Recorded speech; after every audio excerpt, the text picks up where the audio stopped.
So now we're going to move on to episode 12, A Touch of Curare. I hope I'm saying that right, I'm probably not. Damn British cadence. Anyway,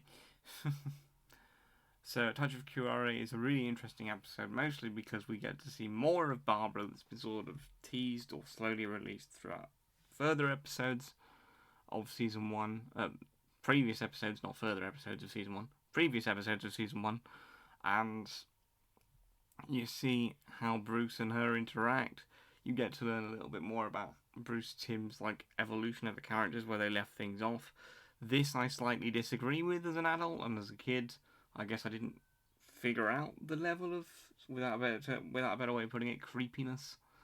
Because Bruce Timm is obsessed with Barbara and Bruce being a thing, even though Barbara is a young teenage child, both in the forms of the series we've seen, and it's implied that Bruce knew her when she was younger, when she comes back from college and he speaks to the commissioner. It's like, Barbara, you've grown, kind of thing.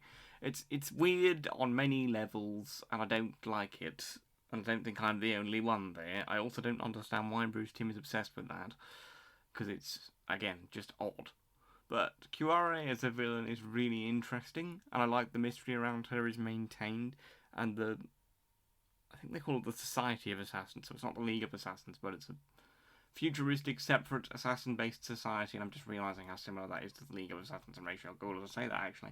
That's quite funny, and a bit weird. But, anyway, it's interesting to see the mystery around that group. We have the League of Assassins, and we know a bit about Ra's al Ghul, Talia al Ghul, and all that kind of thing.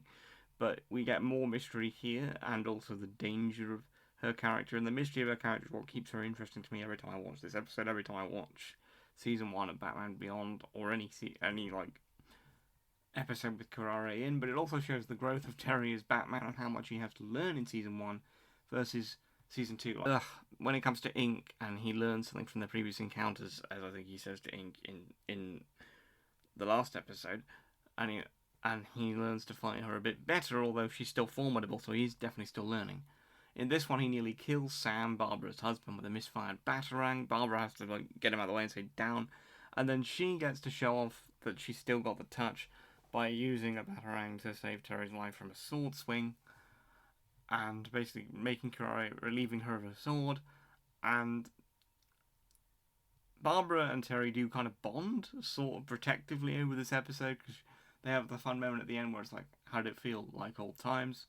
And then he disappears. It's like, oh, just like old times, and she gives a little smile to herself. And they have the other moments of you have to put the cape down sometime, kid. We can't all be like the old man. And for the old man, there's nothing but the street. It gets old. And he even says, why do you hate him so much? It's even with our relationship history, which again, I dislike. I don't like that Bruce Timm did that.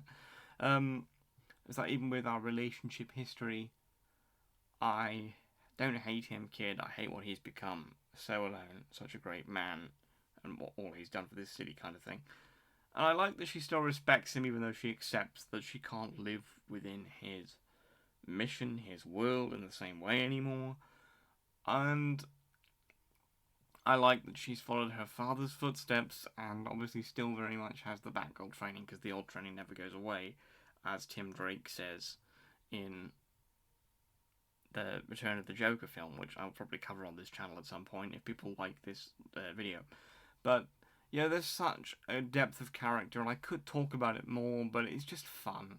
It's great to see. There are, as I say, some elements I don't like with how they left Barbara's character off, but I like that there is this kind of tension between Bruce and Barbara, because Bruce is still very much Batman, and he would be Batman if he could, and he somewhat, at points, resents Terry and gets tempted in season 3 with Talia al Ghul and things like that. It's interesting that we get to see Barbara. I like that she's following her father's footsteps and been the commissioner, and she's still sort of mentors Terry in it when he needs it, and is very protective of Terry because she knows what he's been exposed to. It's very interesting, and this episode is the first glimpse of that, and the writing only gets, I think, better, or it stays on the same level from this point forward. It's a very good episode, and there's so much mystery, so much character deaths. It's just fun and great to see for really intriguing reasons as a kid, and now, and that's why I love the writing of these old animated shows so much, because there's more themes you can get from them as an adult, and themes you can still pick up as a kid, because kids aren't stupid, and I wish modern animation would stop treating them as such.